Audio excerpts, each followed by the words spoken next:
Ganito ang sinapit sa gabi ng laban sa pagitan ng isang knockout artist na si Arthur Spolka kalaban ang isa pang napakatindi, napakalakas na knockout artist sa kanyang henerasyon during his prime na si Deontay Wilder.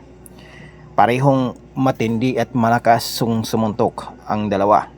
Ang pagkakaiba nga lang, minaliit masyado nitong si Spolka si Wilder, saying he's nothing but only has one hand, which is the right hand. Sa gabi ng kanilang laban, sinaksihan o nasaksihan ng may bahay nitong si Spolka kung paano siya tinalo ni Wilder sa round 9 ng gabi ng kanilang laban. Sa pagsisimula ng laban, maganda ang palitan ng suntok ng dalawa. Very powerful punches, magandang exchanges ang ipinapakita ng dalawa. Sugod kung sugod.